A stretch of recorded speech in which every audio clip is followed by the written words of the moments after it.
I, Dhananjay Yashwant Chandrachud, having been appointed as Chief Justice of the Supreme Court of India, do swear in the name of God that I will uphold the sovereignty and integrity of India, perform the duties of my office without fear or favor, affection or ill will. आज देश में जिन 4-5 लोगों की खूब चर्चा होती है, उनमें एक नाम भारत के मुख्य न्यायाधीश DY चंद्रचूड़ का है। वो अपनी टिप्पणियों, फैसलों और बेबाक अंदाज के लिए जाने जाते हैं। कई मौकों पर वह केंद्र सरकार को फटकार लगाने से भी नहीं हिचकते हैं, जिसकी वजह से अक्सर वो अखबारों की सुर्खियां बनते हैं। जिन मुद्दों पर अन्य जज बोलने से कतराते हैं, DY चंद्रचूड़ बड़ी बेबाकी से उन पर फैसला सुनाते हैं, बगैर इस बात की परवाह किए कि लोग उनके फैसलों पर क्या बोलेंगे। चलिए आज अनसुनी कहानियां में आपको chief justice of India doctor Dhananjay Yashwant Chandrachud की कहानियां सुनाते हैं।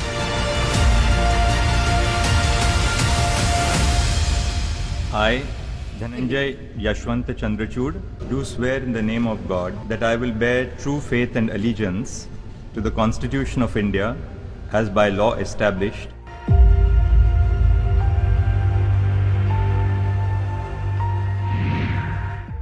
जस्टिस DY चंद्रचूड़ का न्यायिक करियर जितना शानदार रहा, पारिवारिक जीवन उतना ही मुश्किल। कई बार उन पर मुसीबतों का पहाड़ टूटा, लेकिन अपने धैर्य की वजह से उन्होंने हर मुसीबतों से पार पाया। साल 2007 में पत्नी रश्मि की कैंसर से मौत हो गई। पहली पत्नी की मौत के बाद DY चंद्रचूड़ टूट गए।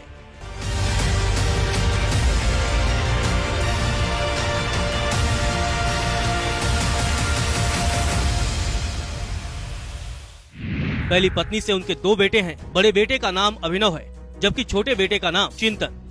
बड़ा बेटा अभिनव पिता की नक्शे कदम पर है।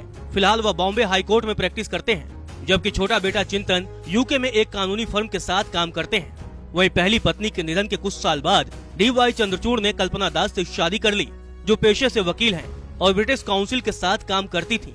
शादी के बाद DY चंद्रचूड़ और उनकी पत्नी ने 2 स्पेशल बेटियों को गोद ले लिया, जिनके नाम माही और प्रियंका हैं। जस्टिस DY चंद्रचूड़ अपनी दोनों बेटियों को बेहद प्यार करते हैं और उनके साथ समय बिताते हैं। एक बार तो अपनी पत्नी और बेटियों को सुप्रीम कोर्ट दिखाने के लिए साथ ले गए थे। जस्टिस चंद्रचूड़ को संगीत का शौक है। उन्होंने शास्त्रीय संगीत सीखा है और उसमें वह पारंगत भी है। उनकी मां प्रभा ऑल इंडिया रेडियो पर कार्यक्रम प्रस्तुत करती थी। जस्टिस DY चंद्रचूड़ को न्यायिक बिरादरी में प्रगतिशील चीफ जस्टिस के तौर पर जाना जाता है। उन्होंने अपने कैरियर में कई ऐसे फैसले लिए जो समाज के एक बड़े वर्ग को आसानी से स्वीकार नहीं था। अयोध्या राम मंदिर फैसले के पीछे भी DY चंद्रचूड़ का दिमाग ही माना जाता है। दरअसल 2019 में जब मामले में चीफ जस्टिस रंजन गोगोई ने फैसला पढ़ा, तो कहा गया कि फैसले के कुछ हिस्से DY चंद्रचूड़ द्वारा लिखे हुए लगते थे, क्योंकि इसकी रूपरेखा उन फैसलों से मिलती है जो उनके द्वारा लिखे गए थे। जस्टिस चंद्रचूड़ की सबसे बड़ी खासियत यह मानी जाती है कि वह धैर्य से सुनवाई करते हैं। एक बार तो उन्होंने 10 घंटे लगातार सुनवाई की थी। सुनवाई पूरी करने के बाद उन्होंने कहा था कि काम ही पूजा है। यह बात 2022 की है। दशहरे की छुट्टियां शुरू होने से एक दिन पहले जस्टिस DY चंद्रचूड़ ने रात 9:15 बजे तक सुनवाई की। दरअसल जस्टिस चंद्रचूड़ ने तय किया था कि वह सूचीबद्ध सभी मामलों की सुनवाई पूरी करके ही घर जाएंगे। सुनवाई के दौरान जब वकील ने टोका, तो जस्टिस चंद्रचूड़ ने फौरन कहा, चिंता न करें, मैंने अपने परिवार वालों को कहा है कि आज मैं सूचीबद्ध सभी मामलों की सुनवाई पूरे किए बिना घर नहीं आऊंगा। मैंने उनसे कहा है कि वो मेरा इंतजार न करें। इतना ही नहीं, जस्टिस चंद्रचूड़ अपने जन्मदिन पर घंटों काम करते हैं, जिससे अंदाजा लगाया जा सकता है कि वह अपने काम के प्रति कितने समर्पित हैं। यही वजह है कि उन्हें मेहनती जज भी कहा जाता है। नई दिल्ली के प्रतिष्ठित सेंट स्टीफन कॉलेज से अर्थशास्त्र में BA करने वाले DY चंद्रचूड़ ने दिल्ली विश्वविद्यालय से LLB की पढ़ाई की। इसके बाद वे अमेरिका के हार्वर्ड यूनिवर्सिटी चले गए, जहां से उन्होंने LLM और डॉक्टरेट इन जुडिशियल साइंसेज की पढ़ाई पूरी की। उनकी थीसिस इन्फॉर्मेटिव लीगल एक्शन पर केंद्रित थी। उन्होंने अपने न्यायिक करियर की शुरुआत यूएस की एक लॉ फर्म के साथ किया। भारत लौटने पर 1998 में उन्हें बॉम्बे हाई कोर्ट में सीनियर एडवोकेट के तौर पर नियुक्त किया गया। NDA सरकार के दौरान 1998 से 2000 तक भारत के अतिरिक्त सॉलिसिटर जनरल चुने गए। 29 मार्च 2000 को उन्हें बॉम्बे हाई कोर्ट में बतौर अतिरिक्त जज नियुक्ति मिली। इसके बाद तो DY चंद्रचूड़ का कद लगातार बढ़ता गया। 31 अक्टूबर 2013 को वे इलाहाबाद हाई कोर्ट के चीफ जस्टिस बने। इलाहाबाद से 2016 में जस्टिस चंद्रचूड़ दिल्ली पहुंचे, जहां सुप्रीम कोर्ट में उन्हें जज नियुक्त किया गया। इसके बाद वह पल आया जब जस्टिस डीवाई चंद्रचूड़ ने इतिहास रच दिया। 9 नवंबर 2022 को राष्ट्रपति द्रौपदी मुर्मू ने डीवाई चंद्रचूड़ को भारत के मुख्य न्यायाधीश के तौर पर शपथ दिलाई। ऐसा पहली बार हुआ कि किसी चीफ जस्टिस का बेटा भारत के मुख्य न्यायाधीश पद की शपथ ले रहा हो। I, Dhananjay Yashwant Chandrachud, having been appointed Chief Justice of the Supreme Court of India, having been appointed as Chief Justice of the Supreme Court of India, do swear in the name of God do swear in the name of God that I will bear true faith and allegiance to the Constitution of India as by law established. that I will bear true faith and allegiance to the Constitution of India as by law established. 24 August 2017 supreme court ने 28 अप्रैल 1976 के supreme court के एक फैसले को पलट दिया। Supreme court ने ऐतिहासिक फैसला सुनाते हुए निजता के अधिकार को मौलिक अधिकार बताया। 9 जजों की संविधान पीठ ने सर्वसम्मत से इस फैसले पर अपनी मुहर लगाई। इस ऐतिहासिक फैसले को लेकर जिस जज की सबसे ज्यादा चर्चा हुई, उस जज के पिता 1976 में फैसला सुनाने वाली बेंच के हिस्सा थे। बाद में वह देश के मुख्य न्यायाधीश बने। बाद में उन्हीं का बेटा उनके फैसले को पलट देता है। उनके चीफ जस्टिस बनने के ठीक 44 साल बाद उनका बेटा सुप्रीम कोर्ट में मुख्य न्यायाधीश पद की शपथ लेता है। भारतीय इतिहास में ऐसा पहली बार हुआ कि किसी चीफ जस्टिस का बेटा भारत का मुख्य न्यायाधीश बना हो। 9 नवंबर 2022 को भारत के मुख्य न्यायाधीश के तौर पर शपथ लेने वाले डीवाई चंद्रचूड़ जीवन के जिस मुकाम पर हैं, वहां तक पहुंचना आसान नहीं है। वकालत की प्रैक्टिस से करियर की शुरुआत करने वाले डीवाई चंद्रचूड़ के जीवन में कई बार मुश्किलों का पहाड़ सामने आया, लेकिन उन्होंने सभी मुश्किलों से निपटते हुए सफलता की सीढ़ियां चढ़ते गए। शायरी और कविताओं के शौकीन जस्टिस डीवाई चंद्रचूड़ का अंदाज उनके फैसलों में भी दिखता है। जस्टिस चंद्रचूड़ अपनी हाजिर जवाबी के लिए भी जाने जाते हैं। बात कुछ साल पहले की है, जब justice D Y Chandrachud Allahabad high court में चीफ जस्टिस हुआ करते थे। उस दौरान उन्हें एक सरकारी कार्यक्रम में शिरकत करने के लिए बतौर मुख्य अतिथि न्योता भेजा गया। जस्टिस चंद्रचूड़ की अगवानी की जिम्मेदारी एक सीनियर IAS अधिकारी को सौंपी गई।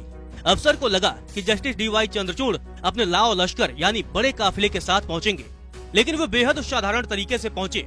IAS अफसर ने जस्टिस चंद्रचूड़ को नहीं पहचाना। उन्हें लगा कि वह चीफ जस्टिस के सेक्रेटरी हैं। IAS अफसर ने जस्टिस चंद्रचूड़ से सवाल किया, जस्टिस चंद्रचूड़ कहाँ हैं? IAS अफसर की बात सुन जस्टिस चंद्रचूड़ मुस्कुराए और जवाब दिया, पीछे से आ रहे हैं। इसके बाद वह चुपचाप अंदर चले गए। जब IAS अफसर को असलियत पता चली तो वह बहुत शर्मिंदा हुए।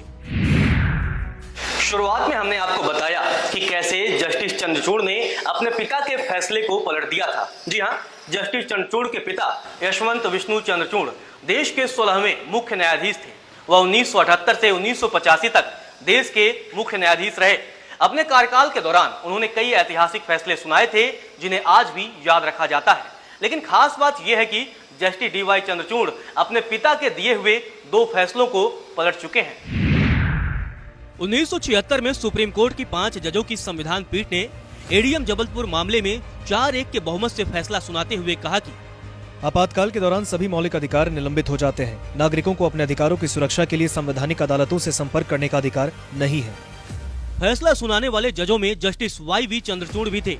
41 साल बाद ये फैसला सुप्रीम कोर्ट में रिव्यू के लिए आया तो उनके बेटे जस्टिस डीवाई चंद्रचूड़ ने पिता के फैसले को पलट दिया। 9 जजों की पीठ ने एडीएम जबलपुर मामले में फैसले को पलटते हुए निजता के अधिकार को संविधान के तहत मौलिक अधिकार माना। कोर्ट ने फैसला सुनाया कि निजता का अधिकार संविधान में निहित है। यह अनुच्छेद 21 के तहत जीवन और व्यक्तिगत स्वतंत्रता की गारंटी से निकल कर आता है। जस्टिस डीवाई चंद्रचूड़ ने अपने पिता का जो दूसरा फैसला पलटा वो एडल्ट्री लॉ पर था। 2018 में सुप्रीम कोर्ट ने सर्वसम्मत से उस कानून को रद्द कर दिया जो एडल्ट्री को एक व्यक्ति द्वारा दूसरे के खिलाफ किए गए अपराध के रूप में मानता है। 1985 में चीफ जस्टिस YV चंद्रचूड़ ने एडल्ट्री कानून को संवैधानिक रूप से वैध करार दिया था। वहीं जस्टिस डीवाई चंद्रचूड़ ने पिता के फैसले को पलटते हुए कहा, हमें अपने फैसलों को आज के समय के हिसाब से प्रासंगिक बनाना चाहिए। कामकाजी महिलाओं के उदाहरण देखने को मिलते हैं जो घर की देखभाल करती हैं, उनके पतियों के द्वारा मारपीट की जाती है। जो कमाते नहीं है वो तलाक चाहती है, लेकिन ये मामला सालों से कोर्ट में लंबित है। अगर वो किसी दूसरे पुरुष में प्यार, स्नेह और सांत्वना ढूंढती है तो क्या वो इससे वंचित रह सकती है? अक्सर व्यभिचार तब होता है जब शादी पहले ही टूट चुकी होती है। यदि उनमें से कोई भी किसी अन्य व्यक्ति के साथ यौन संबंध रखता है तो क्या उसे धारा 497 के तहत दंडित किया जाना चाहिए। 11 नवंबर 1959 को महाराष्ट्र के पुणे में जन्मे जस्टिस चंद्रचूड़ के दादा विष्णु बी चंद्रचूड़ सामंतवाड़ी रियासत, वर्तमान में जिसे सिंधुदुर्ग के नाम से जानते हैं, उस जिले के वो दीवान थे। बाद में वे बॉम्बे चले गए। डी.वाई. चंद्रचूड़ जब 12 साल के थे तब वो दिल्ली आ गए। उस समय उनके पिता को सुप्रीम कोर्ट में जज के तौर पर नियुक्त किया गया था। दिल्ली आने के बाद डी.वाई. चंद्रचूड़ के कई दोस्त बने, जिनमें कांग्रेस नेता और एडवोकेट अभिषेक मनु सिंघवी और पूर्व जज के.एम. जोसेफ शामिल थे। डी.वाई. चंद्रचूड़ के पिता वाई.बी. चंद्रचूड़ को सुप्रीम कोर्ट में जज के तौर पर नियुक्त किया गया। दिल्ली में उन्हें तुगलक रोड पर बंगला मिला। इस बंगले में आने के बाद डी.वाई. चंद्रचूड़ के कई दोस्त बन गए, जिनमें एक थे के.एम. जोसेफ, जो बाद में सुप्रीम कोर्ट में जज बने। उनके पिता के मैथ्यू सुप्रीम कोर्ट में जज थे। डी.वाई. चंद्रचूड़ बचपन में के.एम. जोसेफ के साथ फुटबॉल खेला करते थे। स्कूल के दिनों में उनके दोस्त उन्हें डैनी कहकर बुलाते थे। स्कूल के दिनों में डी.वाई. चंद्रचूड़ की मुलाकात अभिषेक मनु सिंघवी से हुई। 9वीं क्लास में दोनों साथ पढ़े। हालांकि दोनों के सेक्शन अलग अलग थे, लेकिन दोस्ती प्रगाढ़ थी। स्कूल की दोस्ती कॉलेज के दिनों तक साथ रही। एक इंटरव्यू के दौरान अभिषेक मनु सिंघवी ने डी.वाई. चंद्रचूड़ के बारे में कहा कि स्कूल के दिनों में तो मैं चंद्रचूड़ से आगे था, लेकिन ग्रेजुएशन आते आते चंद्रचूड़ ने सबको पछाड़ दिया और पूरी यूनिवर्सिटी टॉप की। मैं चौथी पोजीशन पर आया। अपने कैरियर में जस्टिस डी.वाई. चंद्रचूड़ कई ऐतिहासिक फैसले ले चुके हैं। चंद्रचूड़ उस बेंच का हिस्सा थे जिसने आईपीसी की धारा 377 को खत्म किया।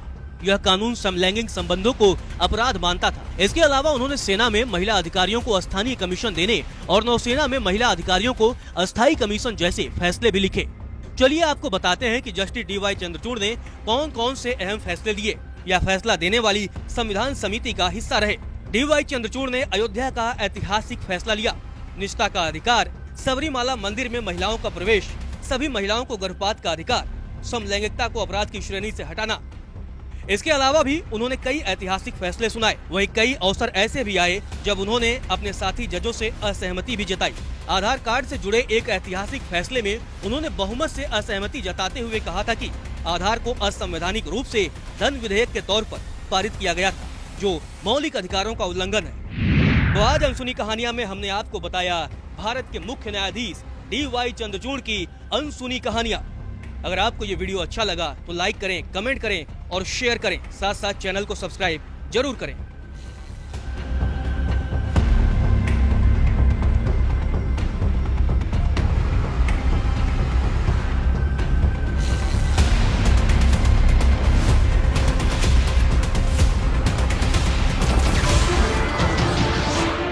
नमस्कार, मैं हूं मानक गुप्ता। अगर आपको हमारा ये वीडियो पसंद आया हो तो इसे लाइक और शेयर जरूर करें। और हाँ, हमें सब्सक्राइब और फॉलो करना ना भूलें, ताकि आप देश और दुनिया की कोई खबर मिस ना करें। तो जुड़े रहिए हमारे साथ और देखते रहिए News 24।